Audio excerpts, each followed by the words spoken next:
En quoi elle consiste, cette physique galiléenne, à la base? Un philosophe des sciences que j'aime beaucoup, qui a beaucoup travaillé sur Galilée, qui s'appelle Alexandre Koyré, disait que le pari de la physique moderne, celle qui naît avec Galilée, c'est qu'on peut expliquer le réel par l'impossible.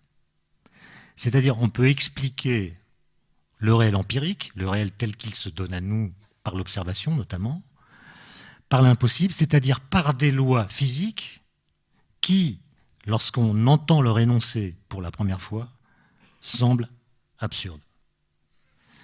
Une loi physique, c'est quelque chose qui, lorsque vous l'entendez pour la première fois, sonne faux. Et parce que c'est toujours en contradiction avec ce que vous pouvez savoir de votre environnement. Je prends un exemple tout simple, la chute des corps. Vous savez, Galilée raconte qu'un disciple d'Aristote, qui s'appelle Corésio, était venu le voir pour l'assurer qu'il avait expérimenté que les corps lourds tombent plus vite que les corps légers. C'est la loi aristotélicienne de la chute des corps. Et effectivement, si vous faites tomber un corps lourd en même temps qu'un corps plus léger, c'est le plus lourd qui va toucher le sol en premier.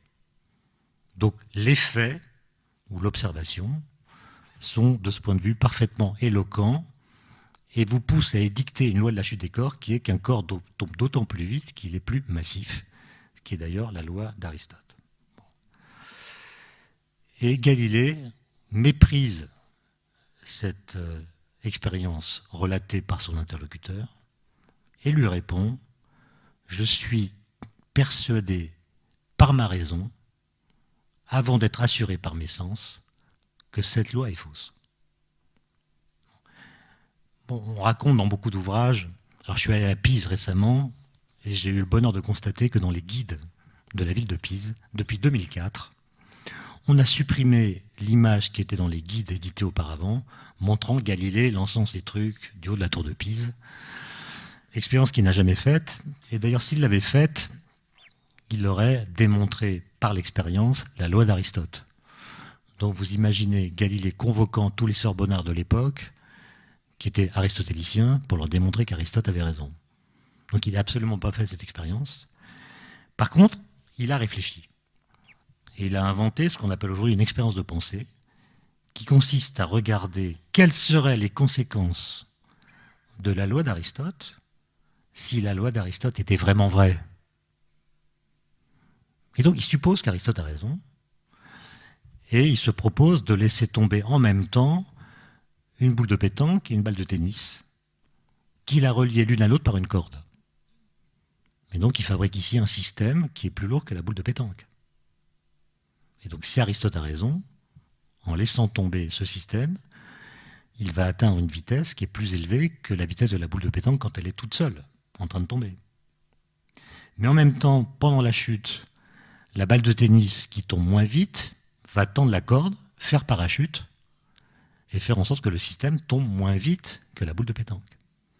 Et donc si la loi d'Aristote est juste, j'aboutis pour ce qui est de cette expérience de pensée à deux conclusions qui sont contradictoires l'une avec l'autre. Et Galilée énonce une nouvelle loi de la chute des corps, qu'on appelle l'universalité de la chute libre, qui dit que tous les corps tombent à la même vitesse, quelle que soit leur masse. Et cette loi est contradictoire avec l'observation, avec les faits. Et nombreux ont été ceux qui sont venus l'expliquer à Galilée, qui a dit non, ma loi est juste, ce sont les faits qu'il faut réinterpréter. Ce sont les faits qu'il faut réinterpréter. Quand vous faites tomber vos boules de pétanque et vos balles de tennis, certes la gravité est la force qui provoque la chute, mais s'ajoutent à cette force d'autres effets liés notamment à la présence de l'air, et c'est seulement ces effets, ce sont seulement ces effets-là qui créent une différence de chute entre la boule de pétanque et la balle de tennis. Et d'une certaine façon, la chute des corps, la vraie loi de la chute des corps, ne se voit jamais. Sauf si vous faites le vide, ou sauf si vous allez sur la Lune, où il n'y a pas d'atmosphère. Donc la chute des corps est, au sens propre du terme, hors du spectacle. Et d'ailleurs, la chute des corps, c'est l'anagramme de hors du spectacle. Bon, c'était long à amener, mais j'y suis